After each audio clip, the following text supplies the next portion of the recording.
brethren and sisters and young people, it is indeed a pleasure to be here with so many friendly faces again, to come to round Yahweh's Word and to look at what we can see on the world scene. You know, since we were here 1 week ago, we've seen Mrs Merkel and Mr Hollande, in other words, Magog and Gomer, go off to see Mr Putin, Rosh, Meshach and Tubal. And what they're doing is trying to placate the situation in Ukraine. That's the way they view it. And then Putin, then Obama became involved. He says, we will give destructive weapons to Ukraine. That's the only answer. They said, no, no, no, no, and backed off. And so we can see the situation looming where all of Europe will come under ultimately the control of Russia. You can't deal with Russia in the weak way we're seeing they're dealing with at the moment. And so things are moving. But that's not our subject tonight. Our subject, of course, is the area of Israel. So here's the reading that we've just looked at, brethren and sisters. And what we're seeing, of course, is that Jerusalem will be like protected as it was of old. Remember Moses, when he went down to Egypt, there was Israel like a burning bush, but it was not harmed. It came under pressure for all those around it, but it was not destroyed. That's Israel today too. That's Israel today, because after all, they are the apple of Yahweh's eye. And remember what we just read here for a moment in Zechariah chapter 2. He says to us there that what he will do, verse 2, then said I, whither goest thou? And he said unto me, to measure Jerusalem, to see what is the breadth thereof and what is the length thereof.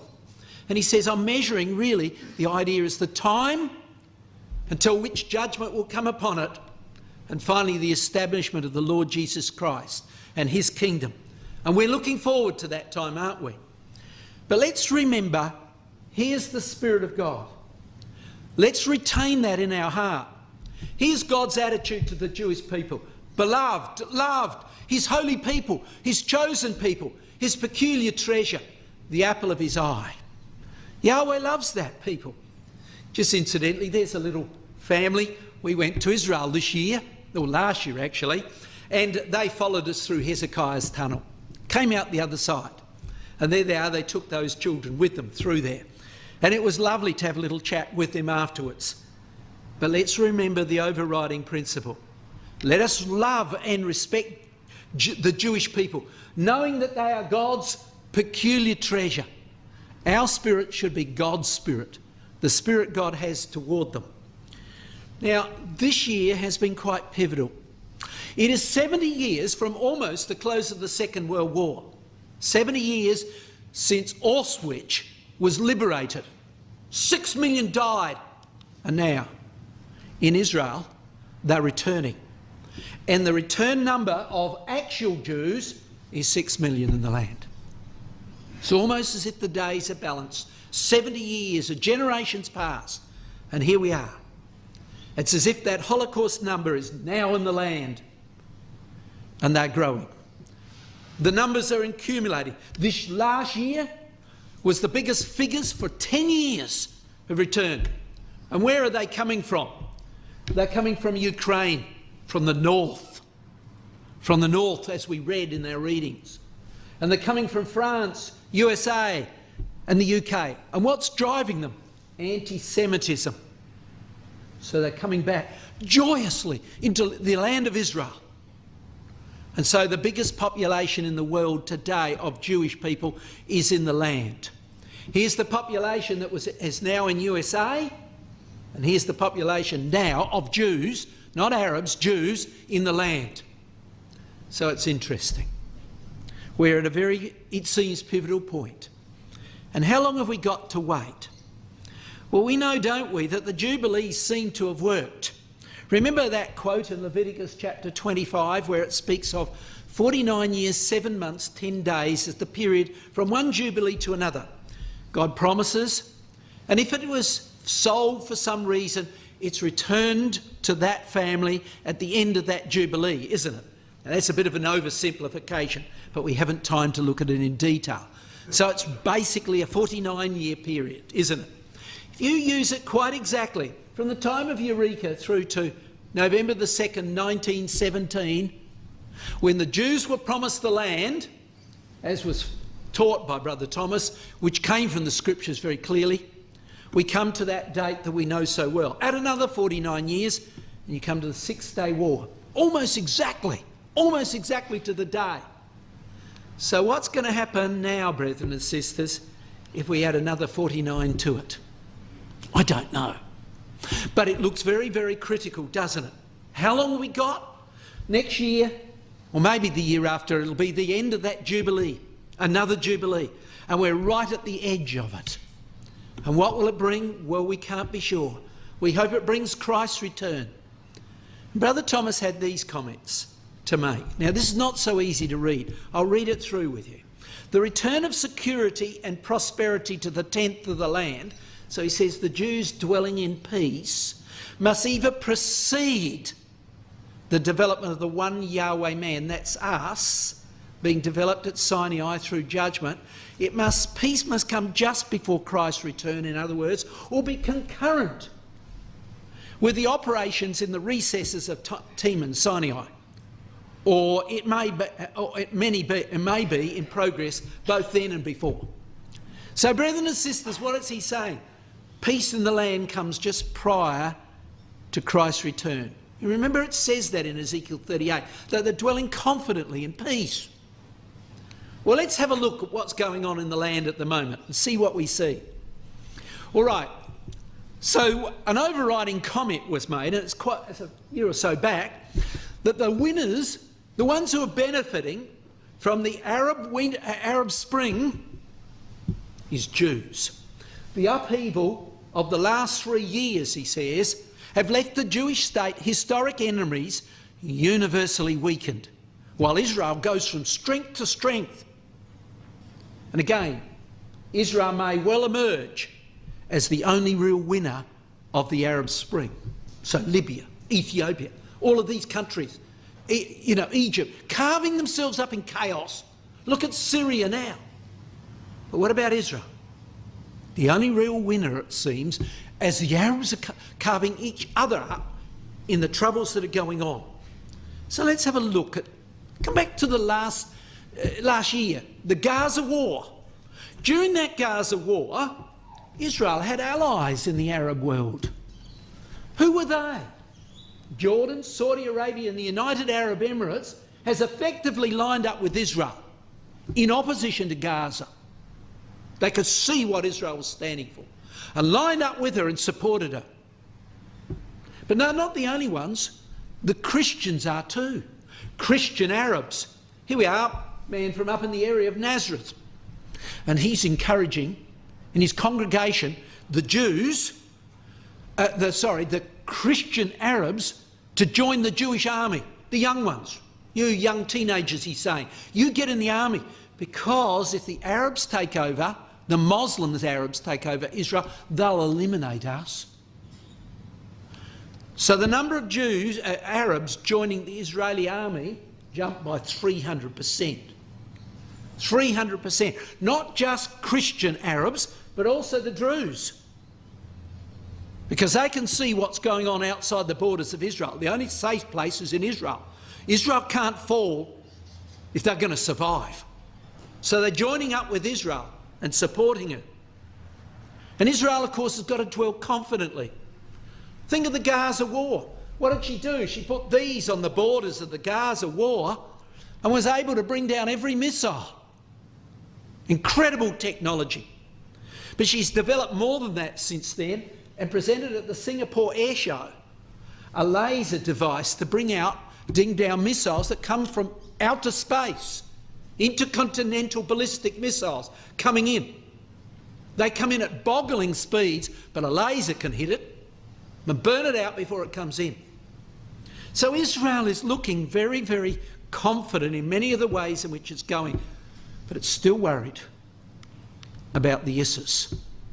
They're fearfully worried that the ISIS might come into the West Bank. If they control the West Bank, they wouldn't have enough missile defence systems to control the whole of the border of the West Bank. They could do Gaza, but not the West Bank. It's too big. So Netanyahu said, we've got to go into the West Bank and stay there for a very long time. We're not going to back out. We're going to stay there and maintain a long-term military presence in the West Bank, lest the ISIS get into there. And so they are moving. Israel appropriates West Bank land for possible settlement use.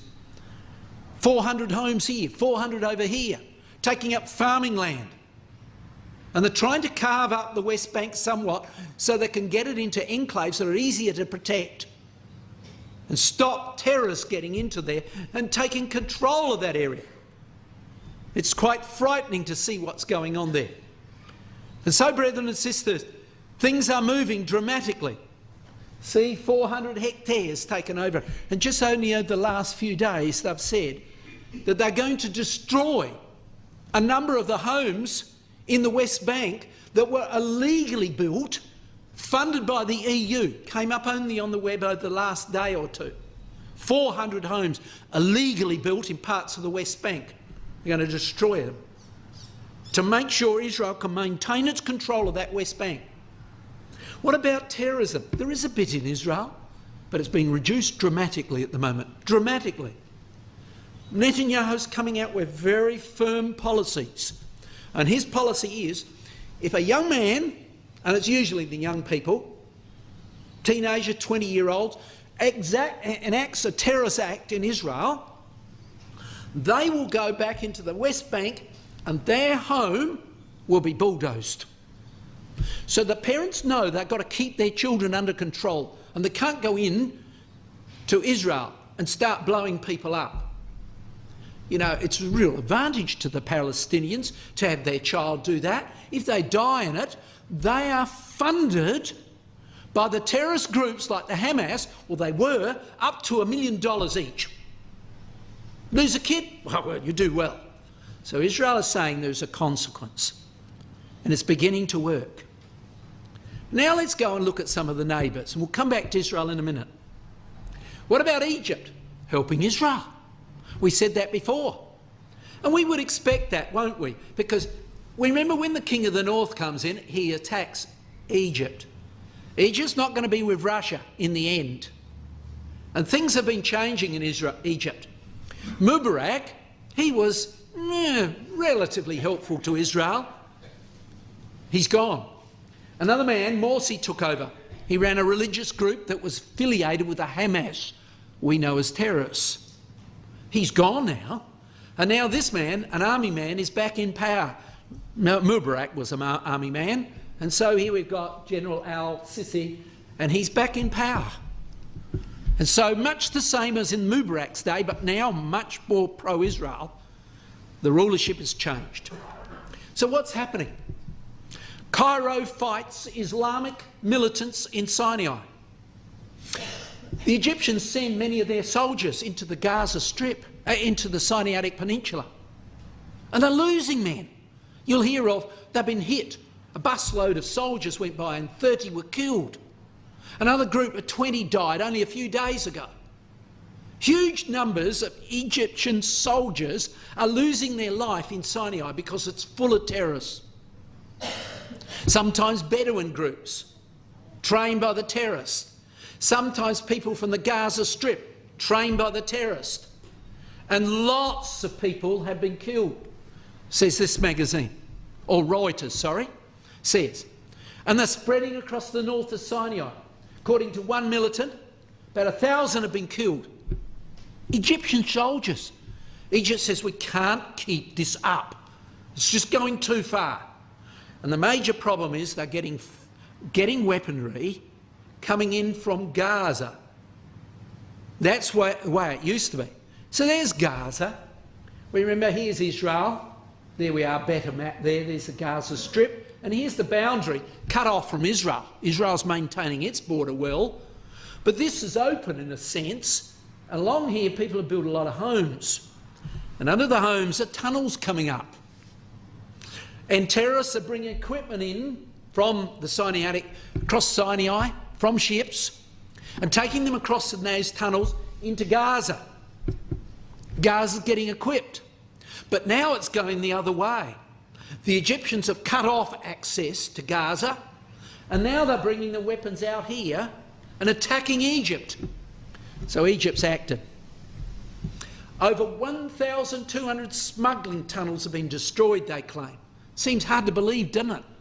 These are figures I've just read from the papers. Seems stunning. And so here it is. Most of the tunnels have been destroyed. Every now and again they find a few more. But up until now, through those tunnels have been moved equipment and stuff and food and all sorts for the Gaza Strip, and the Hamas taxed it. And we're making 230 million a month with equipment coming in. Not anymore. Not anymore. Egypt has had enough. They've lost too many men. They've gone along that Gaza Strip, and maybe we'll go back for a minute. They've gone along here, and they've gone to the homes in that area just only in the last couple of weeks, and they said, we've had enough. Up to a kilometre away from that wall, that boundary, leave your homes and we'll pay for your house. If you don't leave, you'll lose it. And in came the bulldozers, and they leveled the whole area. And that's what we're seeing here. Here's 60 of the tunnels destroyed and some of the homes being bulldozed and destroyed. Okay, clearing more than 800 homes destroyed, displacing more than 1,100, but they can't do anything else. They've got to get rid of them. It's gone crazy. And now Egypt's also had enough with the Hamas. They've gone on to the international people who've said the Hamas are good guys and said, no, they're not, they're a terrorist organisation. Look at the date. It's a terrorist organisation, says Egypt, and acknowledge it. And label them very clearly that they are a real problem. A real problem. And so we can see things are moving. What's it like in Gaza now? Well, you can't get anything in and out. Israel's controlling the waters and its borders, and Egypt controlling the southern border. So if you work for the Hamas, you've been paid 3 times for 3 weeks' work since the Gaza war. That's 6 months. Hamas have received only 3 partial salary payments in 18 months. They couldn't do anything. They're not getting the money that they get from taxing those goods coming in. And they're trying to persuade Egypt to open the border up. And Egypt did a week or 2 ago, opened it up for a little while, and they lost more men. They said, that's it, finite. We'll keep it closed. See how you go. Some of the kids in Egypt, in Gaza just a little while ago, just before Christmas, said to their parents, apparently it was widely reported, why don't we become Christians? If we go Christians, the Jews let us cross out of Gaza and go across to Bethlehem for Christmas. If we do that, at least we can get out and in for a little while. It's horrible here. My word, it would be. It would be. But at least it's bringing peace for Israel somewhat. Now let's move on to Jordan. Of course, we've all heard about Jordan of recent time, but let's recap it. We remember, don't we, that Jordan will be pro-Western. When Russia enters into the glorious land, and many countries shall be overthrown, these escape out of his hand, because they're not supporting Russia. Edom, Moab and the chief of Ammon, which is the territory today of Jordan. All right? Now, Jordan has always been very pro-Western. The king, King Hussein, his mother, was born in Britain. His grandmother was born in Britain. So he's 3/4 British, isn't he? And they've been very pro-British, and the British and the Americans have helped. Go back quite a way. Look at the date there. Large amounts of American equipment was sent there when they pulled out of Iraq, brought it into Kuwait.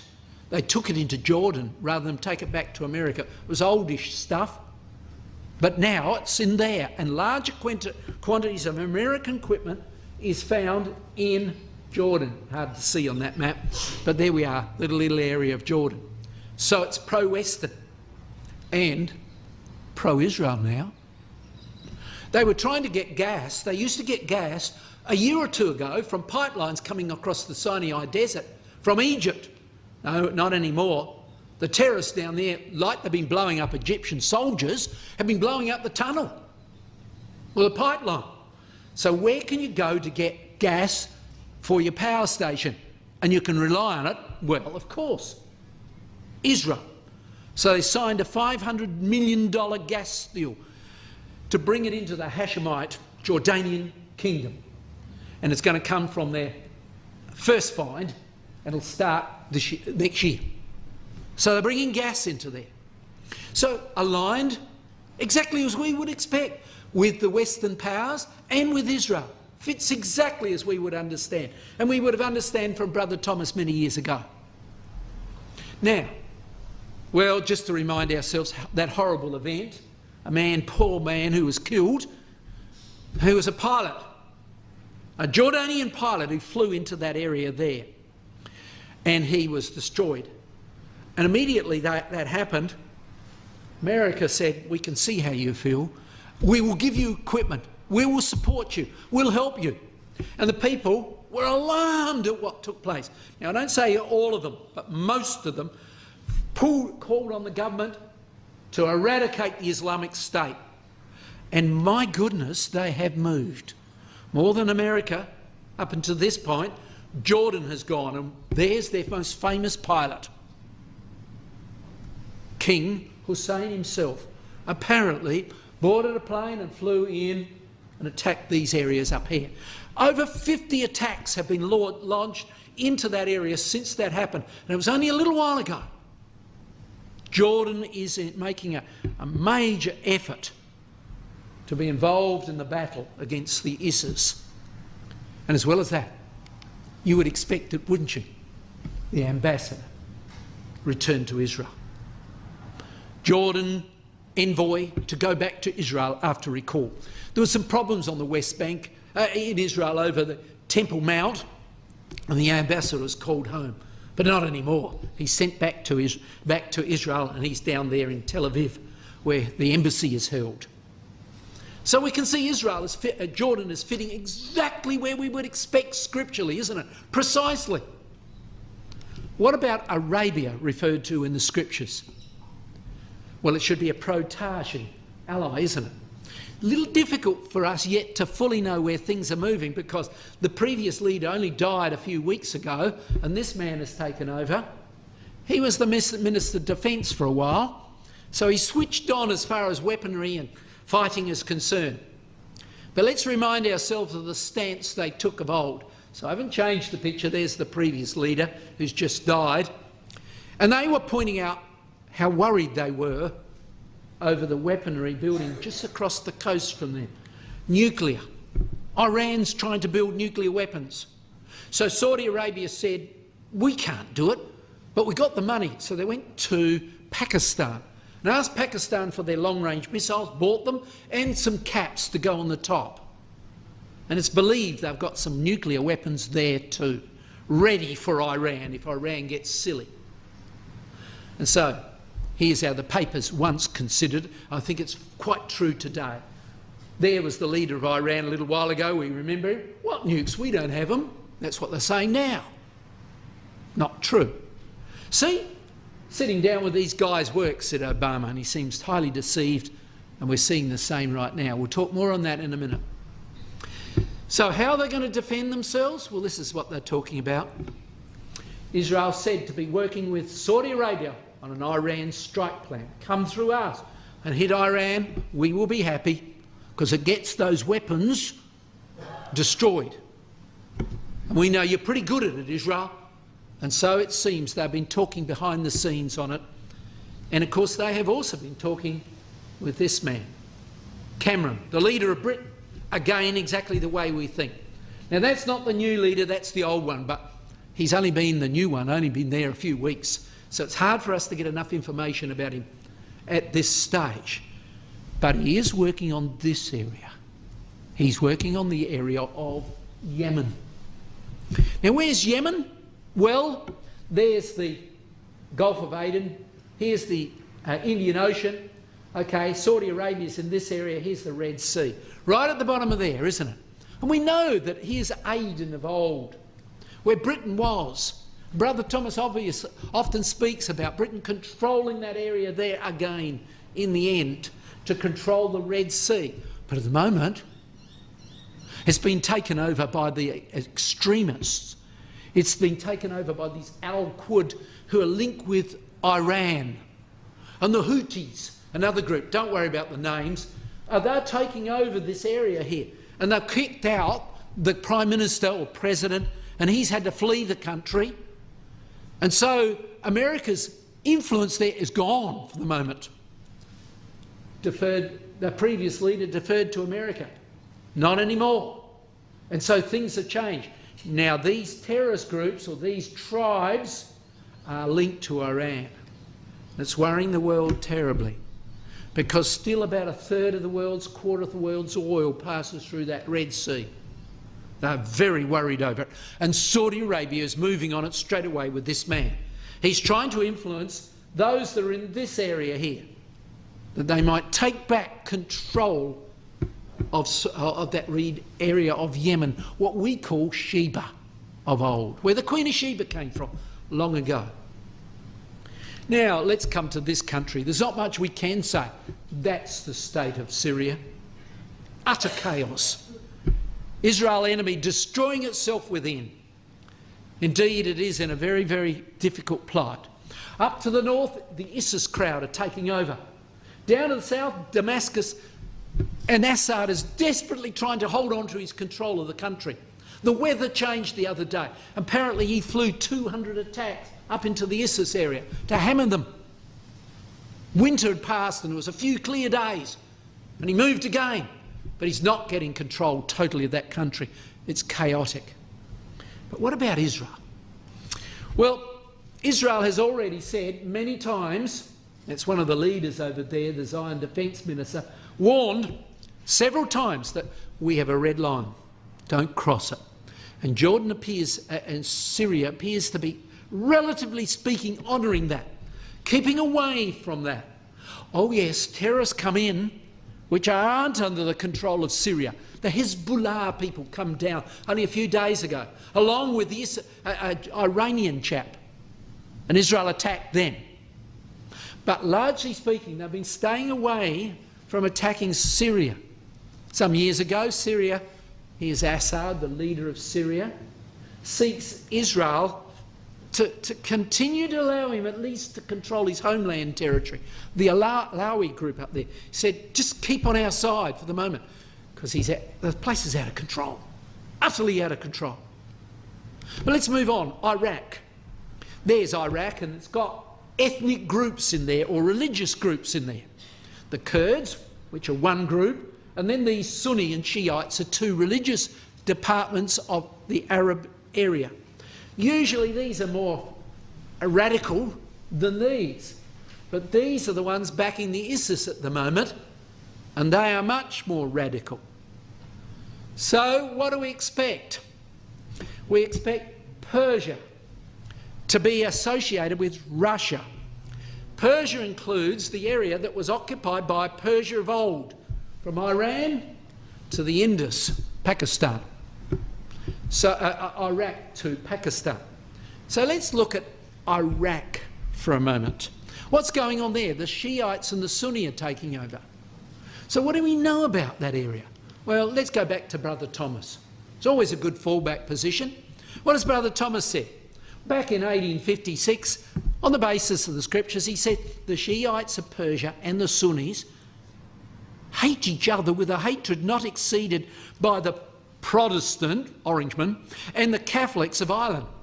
Terrorists really began there, didn't it? They murdered each other and blew each other up, you know, maybe 30 years ago. He said that'll be the same. And that area, will be led to indulge in dreams of extending her frontier in the direction of Baghdad by the age of Russia. Goodness me. Are the Shiites and Sunnis blowing each other up? Of course they are. And are they threatening Baghdad? Yes, they are. And who's coming to their help? Well, let's have a look. There's the area of ISIS controlled now. And there they are moving down there, and they're not far from Baghdad. Well, they're delightful people. When they take over, they're terrifying, to say the least. Here's a few people who were soldiers, threw the garments away so they couldn't be seen to be soldiers. When the ISIS captured them, well, we won't leave that up there. It's horrible to think about. That's the nature of them. And so they've expanded through this area here. They've threatened Saudi. They've threatened Jordan. When they threatened Saudi a few months ago, Saudi brought up 30,000 troops at the borders of there, and they backed down.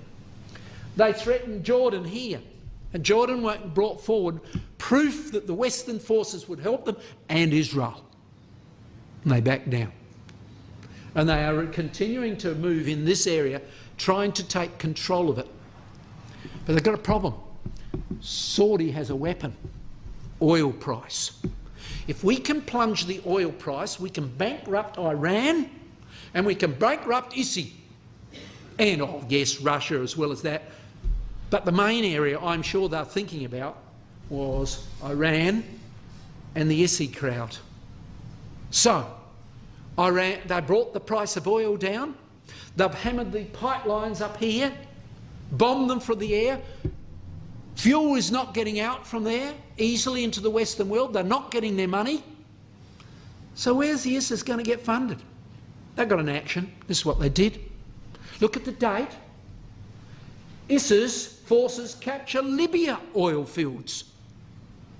So they got a terrorist group to go across near to Libya and attacked an area and took control of the huge oil refineries and oil pipelines and things like that, so they can export oil again. Might not be getting as much as they used to, but are still getting money to fund their weaponry. Credible. But now, come back. They're threatening Baghdad, weren't they? They're just outside Baghdad. So where does Baghdad go for help? They ask the Americans to come to help. We'll send some planes over and bomb a few for you, but we won't give you weapons.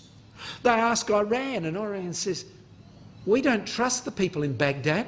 We won't do it. Initially, that's what they did. So then they asked Russia. Guess what? Reportedly delivering weapons to Iraq immediately. That's quite a bit back, when Baghdad was first threatened. Now, I don't know of any more, but they were flying stuff in straight away for the troops of Iraq. Now let's move on to Iran. Russian ally. A dangerous threat to the free world. That's what we would expect, isn't it? It's going to be with Russia, isn't it? And there we are. The key part of Persia is Iran. And what have they been concentrating on? Developing weapons. Look at their missiles that changed as the years gone by. Iran could destroy Israel in less than 9 minutes, they boasted. When we've got our missiles ready, and now they've got ICBMs that go into orbit and can come out over America or Australia without any more fuel, just goes into orbit, and when you fire your re-entry rockets, you drop into that particular country. At that point, they could travel 3,400 kilometres and enter at 4,000 metres a second. You would never hit them on a normal gun. Lasers can hit them. And so they are developing weapons. Putin came across to the G8 meeting in Brisbane. When he came back, his first contact was Iran. And they were ready to talk to, the Americans were ready to talk to Iran about them stopping building nuclear weapons. And they were going to meet on November the 25th. Just before they got there, Russia did something. This is what Russia did. Deal calls for Russia to build 8 nuclear reactors in Iran. Pulled the plug on the meeting straight away. We'll start building 2 nuclear reactors straight away and we'll bump it up to 8, said Mr. Putin. What could the Western world do? The talks collapsed. Absolutely collapsed. It was useless. Chaotic events were going on. And so things are moving very dramatically as things go on. Now, the price of oil has dropped. It's hurting Iran. What was the first action that was taken? Well, here's one of them. They moved into Libya. They bombed in Libya. This is before the ISIS took control of quite a significant area. They went in and bombed some of the oil tanks on the coast and pushed the oil price up a little. They didn't stop there. On November the 26th, don't know if they were choosing a special day, but, you know, they closed the Persian Gulf. They had for a week the largest Iranian manoeuvres ever seen at the headwaters of the Persian Gulf. Message, America, Britain, the rest of the world, if we want, we can close this Gulf. You be careful what you do with us. We can close it. So out came their aircraft, out came their ships, and for a whole week they manoeuvred in that to prove they are in control. Brother Thomas had a comment on that. The lion power of Britain will have to, I believe, seize from Dedan, and she may command the entrances of the Persian Gulf. It's the only way. The economies of the world would cripple. And Britain acted straight away after that. Well, in fact, the date's before that, but they knew about it earlier than that. And Britain, not America, Britain, says we're going to build a base, control a base here in Bahrain. The first British overseas military Middle East military base since 1971. Why there? Well, it's obvious. They're going to have to control that. Or for a moment, if Iran wishes to, it can cripple the world. And things are moving desperately. Look at the date, January the 22nd. Look at what they've photographed. That's what they've photographed. It's a missile base, and it's one that can go into orbit. It's an intercontinental ballistic missile. You fire it up and it goes into orbit. It stays in orbit till you want it to re-enter. A direct threat to the United States as well as Israel. Come out of orbit anywhere. And what's Israel thinking about that? The role of Israel leader is to adopt the policies that protect Israel, says he. We are bothered by this. We are sincerely bothered by this. We don't want it to happen. But now, Obama is to go over there only in a few weeks and talk to them. Talk to them again. And what's the plan? We'll look at that in a second. But they are in Iran laying the framework to get exactly what they want. So, Iran's Ayatollah flags push for nuclear agreement. A deal with the West on limiting their country's nuclear capacity. Yeah, we'll sign that. So far. But somebody's upset about it. Prime Minister of Israel. We will allow Iran to arm itself with nuclear weapons, something which will endanger the existence of Israel. He says, I'm going to act against that. They're galloping towards that. It's only a little way away. It's very desperate, he says. I'll come back to that in a minute. So, what's USA going to do? USA, it looks like, according to Reuters, a very, very consequential reporter, not a crazy reporter, says USA's got a cunning trick up its mind. It's going to ask Iran to take on the ISIS. So if they're fighting each other, they'll just carve each other up. That's what they're hoping. Nobody can control either of them. So that's what they're aiming to do. They're saying we'll form a military alliance between USA and Iran in the area of Iraq, where the ISIS are. A stark lack of options has forced the USA to side with someone who they never would before, Iran. And here's what they're suggesting, according to Debka, one of the Israeli commentaries. They're saying to Iran, why don't you expand through here, eh? Take control of all that way, and you get control of the ISIS. And you get control of northern Lebanon and such like. Sounds a good idea. But Persia or Iran's got further thoughts. It would like that. To the borders of Israel. And Israel's not terribly happy about it. Here's a little picture meant to be Mr. Netanyahu. His response. Does it fit? I think it does. I think it does. I'd be feeling that same way too if I was the Prime Minister of Israel. They're very worried about him at the moment. Within a month he's going over and he's going to talk to the Congress. And they know it will be anti-Obama and pro more the right wing. America's really bothered by it, or Obama is, as to what he's going to say, but we'll see. I think it's about a month and a day before he goes over there to talk. So it'll be very, very interesting to hear what he says when he does. It'll be one of the most consequential speeches out, I should imagine. All right, well, time's running away. Let's come closer to home, to Israel. Lebanon, a home for all the chaotic groups. There it is, bordering with Israel. Down here is the Hezbollah terrorist group, funded again by Iran, threatening Israel. And so what's Israel doing? Well, Hezbollah is spent to have at least 170,000 rockets capable of hitting Israel. But of course Israel has got the Iron Dome and now their new laser devices. How well it works, we don't know, but they seem amazingly backing off with the Hezbollah. They had an opportunity to really hammer them the other day. 2 of their soldiers got shot by the Hezbollah on the northern border of Israel. Israel flew their bombers in and attacked and then backed off, and a message came to them through USA. The Hezbollah said, look, we don't want the war to go any further.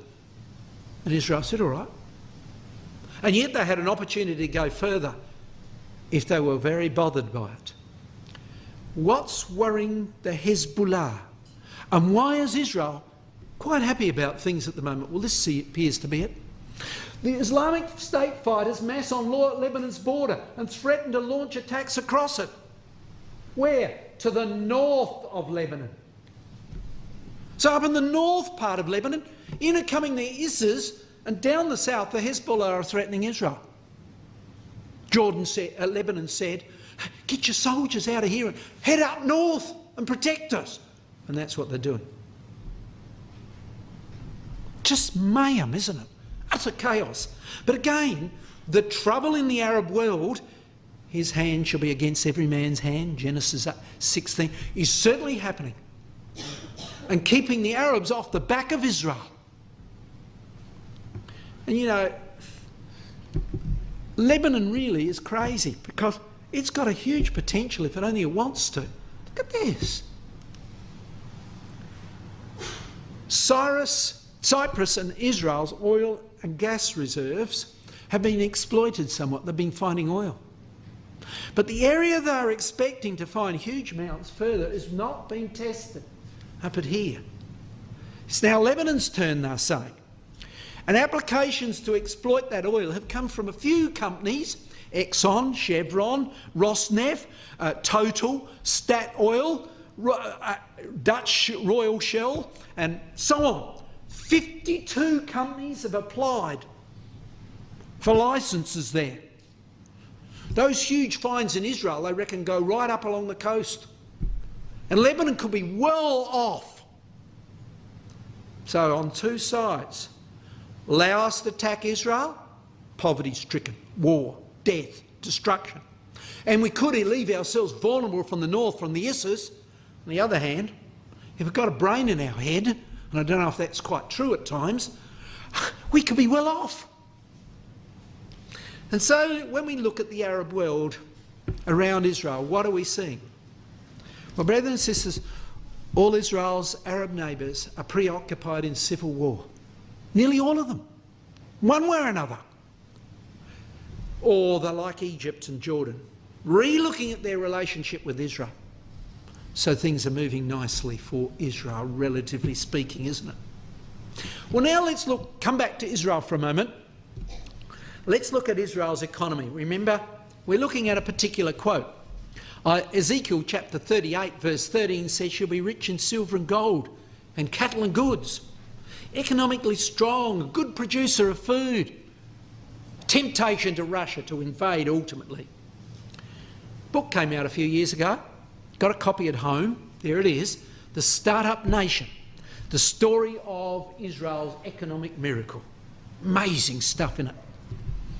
Now you take the Jews. extremely bright. I've got a list of various different Nobel Prize winners, but let's just have a look at it. 2013, when I had last figures on it, there were 193 Jews who'd won Nobel Prizes.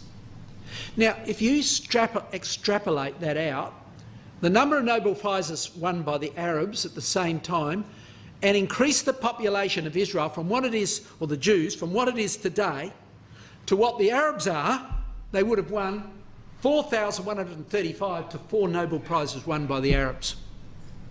Is that a measure of brain capacity? I don't know. But look at it, staggering. The Jews have won 22% of the world's Nobel Prizes. Their population is 0.2% of the world. Just think of it. It's just stunning. They are the start-up nation, they say. The story of Israel's miracle. Israel produces more start-up companies that are large, peaceful and stable nations than stable nations like Japan, China and so on. They beat everybody, hands down. Israel's got the highest density of tech start-ups, 2.5 times USA. Look at the size of USA. 30 times Europe, 80 times India and so on. Staggering. Now, young people, here's a little cube. Don't worry about that chap there. He's their Minister of Trade. But a company called Viber. You see, in Israel, you go in the army when you come out of high school. You go in for 4 years. And what do? They teach you to fight, but they also teach you to think fast. Because they have found that fast thinkers on the battlefield do well. And they're training them. Don't know how. But when they come out, my goodness, what they are achieving is staggering. 4 young people got together and they began to work on this company called Viber. So you can go on your web, on your handheld, and you can send a picture of yourself anywhere in the world to your friend and be on the phone to them. They sold it just a little while ago, look at the date, this time last year, for 900 million, not a bad start-up job. So there you are. I think they're only about 2 or 3 years working on it, feet up in front of a computer, having a good time, chatting away, then sell it for 900 million. And it hasn't stopped there. Now, I could multiply this many times, but let's look at what's coming up soon. This one. You got a cell phone?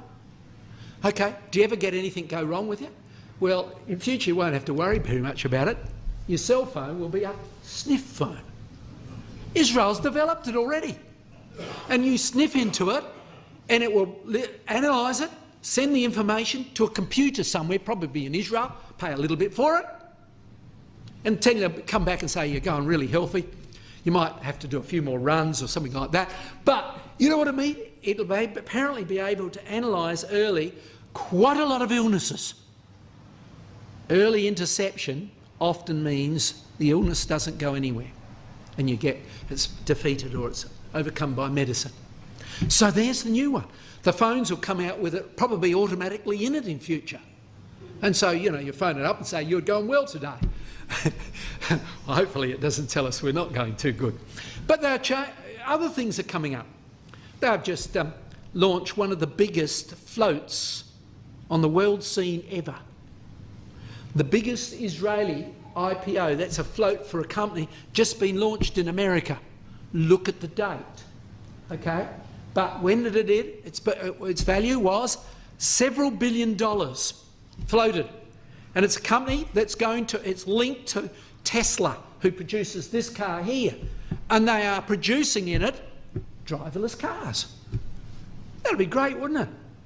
I don't know, my grandson's terribly happy. He's looking forward to becoming a driver. He'd love to be out there driving a car, but now he'd be able to hop in the car and Dad say, fine, I take the keys, I'll turn it on for you, and it'll drive you where you want to go safely. They reckon 40,000 people will save their lives every year because of it. It will work out distances, it'll brake, it'll do everything for you so you don't get hurt. 2 years they reckon it's away. And of course it's a huge float. The valuation of the float was 7.5 billion. Everybody wanted to get into it and they knew Israel would be right on top of it. So here's a company floated in America, backed by an Israeli sources. It's obvious, isn't it? And of course Israel hasn't stopped in hunting for oil. Look at the date. Just like last year, found a new field. There it is. There's the Leviathan, there's the Tamar, and now they've got this new one. And this one is pretty well 100% owned by the Jews. So it's expanding dramatically. Not only are they doing that, they're selling arms all over the place. They've been over talking to the Indians, selling equipment to them. Israel defence equipment exports have reached $7 billion in 2012, and it continues to expand. Continues to expand. So it's booming with brilliant technology, natural resources, huge exports, and also in food. They leave us for dead. We are 280 times bigger than they are, and we've got deserts like they've got deserts, but yet they're about 20 or 30 times more productive per acre than we are. Incredible. Staggering. They are very good at it. So Israel's agriculture exports are booming. Well, brethren and sisters, as you look at Israel today, around her, a lake of fire, fighting each other, chaotic. They threaten Israel, it seems, at the moment, and then all of a sudden somebody coming in the back door, attacking another Arab country or another Arab force. And Israel seemed to be living blithely on, a burning bush that's not consumed. We did that in our readings only a little while ago, didn't we, back in Exodus chapter 3. It's now true again in some regards. The great mercy of our God is extended to that people who he loves. How long will it last? Is this the peace that Brother Thomas expects before Christ comes? Is next year something consequential, a jubilee from the state of Israel? We don't know, brethren and sisters. But let's not go to sleep spiritually. Now let's conclude with this, just a little quirky thing. The debt in USA. I went on the web only a few days ago. There's a clock going up that's ticking away all the time. And the USA's reached 18 trillion debt. Now how big's a trillion? Well, 1 trillion seconds equals 31,688 years. That's a bit of a feel how much a trillion is. So that's over 5 times as long as we've been on this earth. Man's been here since creation. Huge time. That's counting every second. Every second. So if America paid it off at $18 a second, it would take 31,688 years to pay it off. They're in a mess. If the world economy begins to break up, and they've got the international currency, so it's guaranteed not only by them but by the world, if that begins to break up, and Mr. Putin's working to do just that right now, we can see we are living on borrowed time. On borrowed time. And we're not much different here in Australia, are we? But we're dependent on the international currency as well as every other country. So, brethren and sisters, what about it? Let us not sleep as do others. Let us watch and be sober. Who do you watch first? Where do you watch first? Yes, the sign's important, but watch ourselves. How are we going with prayer, our daily readings, and our Bible classes? How are we walking in the truth? Are we sober in that which we do, or going worldly ways? Best thing, put on the breastplate of faith and love for a helmet and the hope of salvation. Time is short, brethren and sisters. I don't know how long it's going to be. You don't. But it sure looks like it could be any time. And so let us be very serious about the things that really do count. Our God, his Son, the Lord Jesus Christ, and his return from heaven. Thank you.